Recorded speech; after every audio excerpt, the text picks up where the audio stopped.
Well, this will make for an interesting conversation. I've already filmed this video and said everything that I need to say. Took the baby back to the barn, about to run. And look here, something showed up. I guess the Lord felt we needed a visual today. So the question, the million-dollar question today is, are you just gonna blindly trust? How has that worked out for us in the past? Think about it.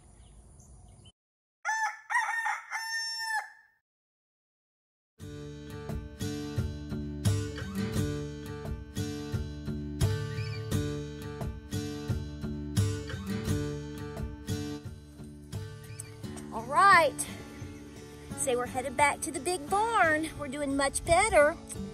We've lost a little bit of weight, but we're eating good and doing all the things. You ready to go?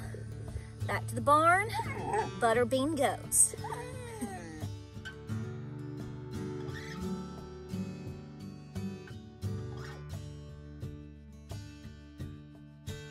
Definitely a workout. Definitely a workout. Did you finish? Look at that milk on your head. Did you finish? Did you finish, Bubby?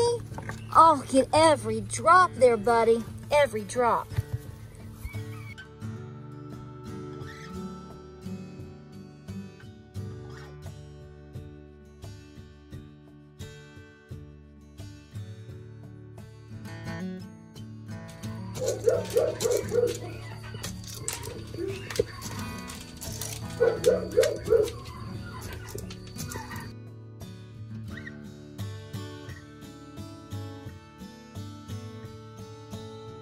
So, good morning to ya. Late morning, Friday morning. It's the weekend, y'all. And we are out working. Guess what? We moved Butterbean. You saw that footage. So, we've come back up to the barn this morning to do some extra work. And we have successfully reacclimated little Miss Butterbean back in with her sisters and one brother. Of course, they're half brothers and sisters. Well, some of them aren't. They're twins. There's 3 sets of twins, so you know how that goes. But here's the thing, I'm so thankful. I put the 6 original bottle babies, if you don't know what I'm talking about. By the way, welcome to Appalachia's Homestead. Give me a hug. It was a late night last night with that RNC. Hello. I mean, my gosh, show us that you can stand and talk for like 3 hours, okay? You know that's what he did. So I know. And that's good. That's what you need. But listen, so we've moved Butterbean, who I've had down at the house for the last 4 days, 3 days, who knows, something like that. And I had hoped to move her up here a little bit sooner, but we just felt like she needed a little bit more time and nurturing. Day before yesterday, she got back to eating and drinking on her own. I was kind of having to prod her along there for a bit. And then she is eating her feed and going outside, doing all the things, and she loves her molasses water. But I didn't have to syringe feed her starting day before yesterday. I just sort of direct her to where it was in a bowl, and honey, she just gulp it down. So she's not dehydrated, honey. She's doing great. She has lost a little bit of weight every time we get sick, folks. That's to be expected. But she's got energy, and she's playing, and I put her back in the original kennel that I have the original 6 bottle babies in.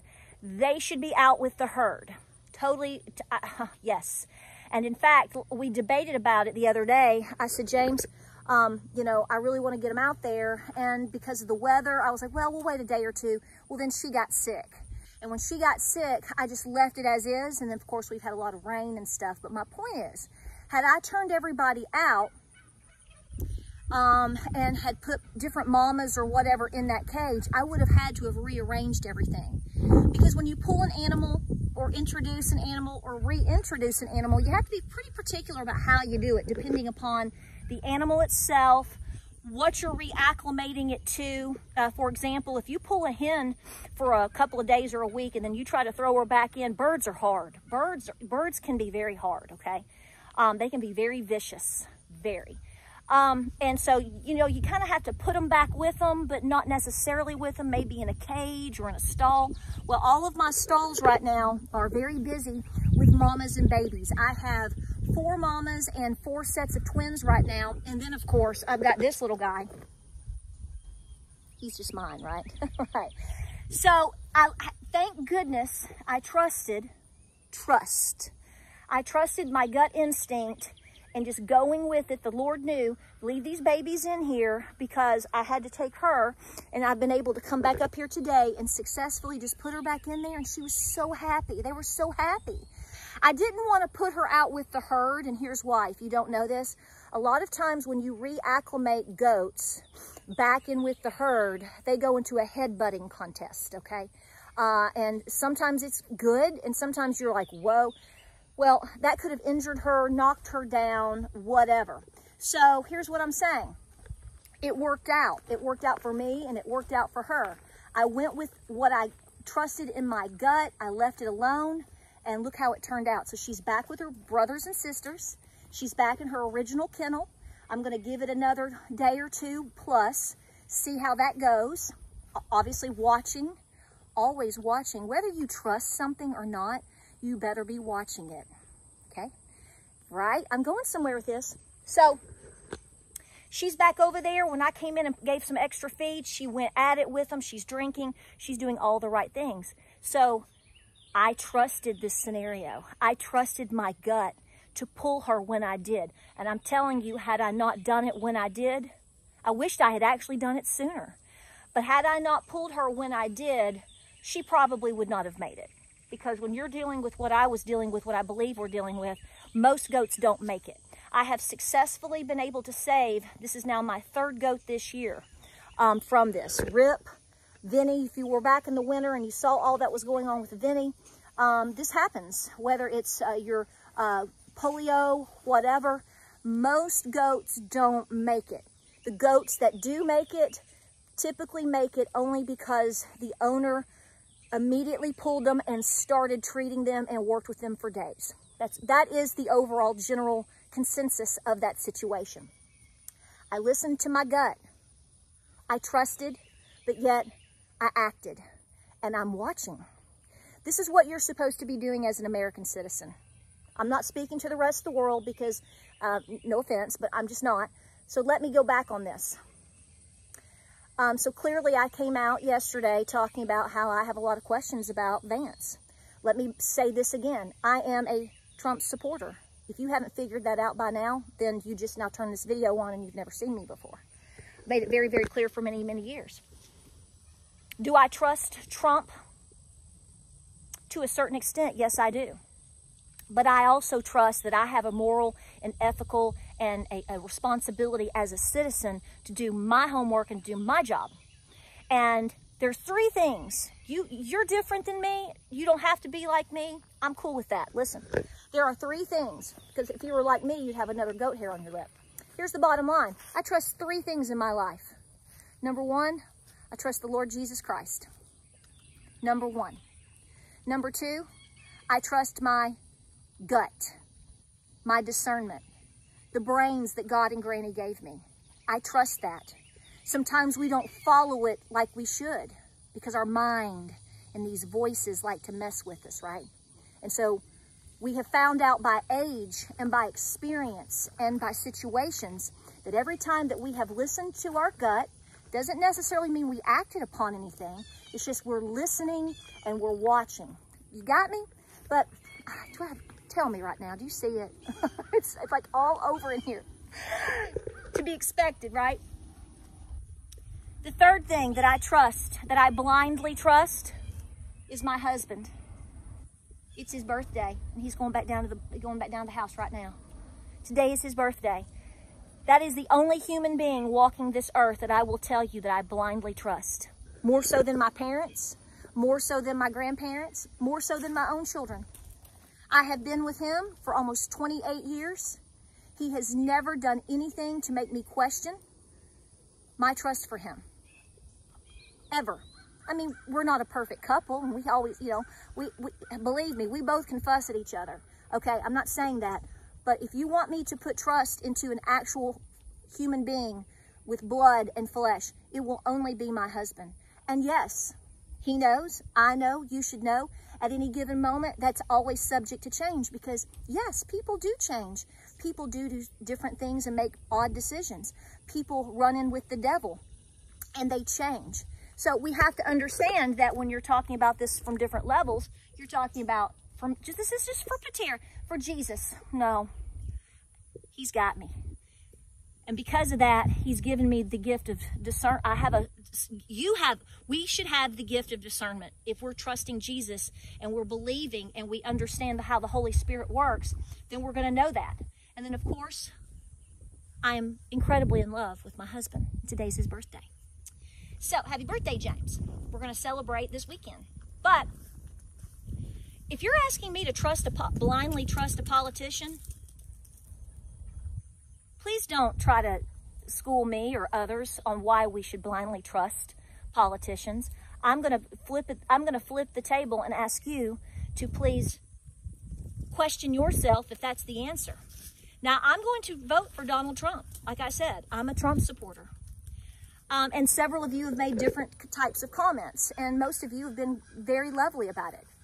But I'm just expressing you the truth of the matter in terms of how I'm approaching this scenario right now. One person said, oh, it don't matter. Oh, it don't matter. It's just a VP. It does matter. Look at what happened last Saturday. Yeah, I'd say the VP matters a whole lot. And maybe that's the reason we have the pick that we have. There's a lot of theories as to why Donald Trump has chosen this gentleman and placed him in this position. I don't think we're ever going to know why exactly. I'm not convinced it's his first pick. It's not my first pick, but I'm going with it. So I am going to trust this because I'm going to vote for Donald Trump. But that doesn't mean I should not be a watchman on the wall. I am watching because I want to make sure that Trump is protected, that our citizens are protected, that our country is protected. The deep state, guys, and I'm just going to go here. Hey, the deep state is so deep and so massive that, wow, it's really low, that the tentacles of it have reached into places that we never thought we would see or that we understood. Look at all the things that have happened in the last 4 years. And you want somebody like me to just blindly trust? No, not going to happen. Sorry, not sorry. You should be a watchman on the wall. Absolutely. If you like this guy, good for you. If you're trusting this, good for you. I will be voting for that ticket. Doesn't mean I'm not watching. And it doesn't mean I don't have questions. You should be questioning everything. I have questions for Donald Trump. I am holding out hope for Donald Trump. I am holding out for some things to be revealed that need to be revealed, in my opinion, should he be in office by the end of January. I hope it unleashes. I hope it unravels. I'm praying for that. I hope that the truth continues to be revealed. But there's no guarantee, right? We're not guaranteed anything. The only guarantee that you have is the responsibility that you take for yourself, your family, your farm, your home, your finances, all the things, all the things such as who you're running with and who's in your circle. But no, I'm absolutely not just going to blindly trust somebody. No offense, because they were in the military. I love my military. I love our veterans. My husband is a veteran. The men in my family are veterans. Absolutely support. But that doesn't mean every person that's been a veteran is a good person. You know that as well as I do. That's not slamming our veterans. That's speaking to individual people and who are they. No, I'm not going to blindly trust somebody because they claim to be from Appalachia. And it's Appalachia, by the way. I've lived in this region my entire life. I'm from East Tennessee. My family is documented for hundreds of years in this region, whether they came over across the pond or whether they were already here.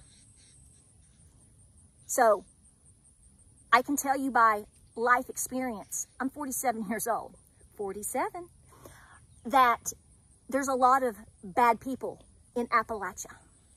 Okay. I don't think I have to give examples of good or decent or not decent politicians. So absolutely, am I on the Trump train? 100%. Because I feel that's the choice that I need to make. But I will tell you, I'm not voting for J.D. Vance. I'm voting for Donald Trump. But I am praying that this works out. I am praying that there is no betrayal. I am praying that this is a pick for a very strategic, lot of strategery. I think that this was done on purpose for a reason. Exactly why that is, we could debate on different levels. James and I have already done that again. I asked him, I said, I want you to be in the video. He said, Patara, I got stuff all over my shirt. My hair's sticking up. I'm like, when did you become a pretty boy? But we've already gone round and round because this is what we can do. But listen, that's minutia. The choice has been made. You know it and I know it. I would be doing your homework as far as you can. I encourage you to vote this November or early vote. I'm still going to tell you to because that's what I feel is our responsibility. I'm going to tell you to pray. I'm going to tell you to be peaceful. And I'm going to tell you to prepare because, folks, I'm going to tell you what, we're getting really distracted by this whole ordeal, including myself. This entire last week, by default, has been incredibly emotional, incredibly distracting. And I think we need to continue to be the watchman on the wall. It was the citizens. Listen to me. It is still the citizens that showed up to that rally last Saturday that were filming throughout the day that have pointed out a lot of things which has raised and will continue to raise a lot of questions which we may never get the answer to. But that's not the point. It was the average American citizen. It wasn't your three-letter agencies. It wasn't another politician that has brought a lot of what we think is truth to the light. It was average people like me and you who were pointing things out, who shielded their children. Nobody did anything for those people there. They were already acting on their own. They were following their gut instincts. They weren't trusting. Oh, look, there's a little guy up on the roof. Yeah, he looks like Where's Waldo. I'm just going to blindly trust that. No, I'm not. And neither should you. And thank God for those that are listening to the guts and to the brains that God and Granny gave them, right? So be very careful is my free advice, which means nothing to some people. Go with it. Okay? Go with it, baby. But you better be watching and you better be questioning. And that doesn't end just because you think we're going to win. In fact, I'm going to advise you again. I would be very cautious in that. You don't want to hear that right now because you want to, it's been such an emotional week and you want to believe, I got you. But you better be watching and you better be preparing. Because if you think for 1 second that shenanigans are not going to be pulled at any moment for the next 3, 4, 6 months, you're trusting a little bit too much. There's only one thing you should be trusting in, like I said, first and foremost. And I will tell you again, it is the Lord Jesus Christ. And if your gut is a little bit off, which is number 2, then you better be listening to that. And I hope and pray that you are fortunate to have some people around you that you give that infinity of trust to, such as I do James. He would die for me. He takes up for me. He provides for me and my family. And he has consistently for almost 28 years. See, he earned that trust. He earned that trust, which is why I married him. And which is why we are still married to this day. He earned my trust. Trust is earned.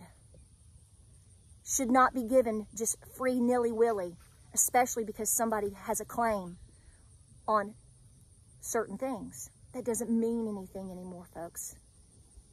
Remember that. So I'm praying for you, praying for this fabulous country. I'm praying that we have a fair and peaceful election going forward. But as you know, things are already shaping up and coming out. Those will be more videos coming up through the weekend and through the next week because we've already discussed a lot of things to come. Which scenario is going to present itself? I don't know, and neither do you. But we know we better be watching. Folks, that applies to everything, and I hope you take that to heart. I'm only trying to look out for our country, our children, you, your children, your future. We have to be the watchman on the wall. And you're going to get pushback when you are. By telling somebody or something that you're just going to, okay, I'm cool, but I'm going to be watching. I got you. I got you. I got you. Right? Be doing it. All right, guys, I'm going to close it out. What are you doing? Something.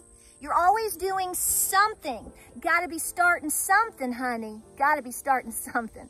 Guys, I love you all. I hope you have a great weekend. Thank you for your prayers and your support. Please don't eat my ponytail. Can we not do that? Can we not? He's going to do it anyway. I love y'all. More videos on the way. Thank you for your support. Pray, prep, and be peaceful. Better get busy on that prep and stuff. And always busy on the prayer. I'll see you guys on the next video.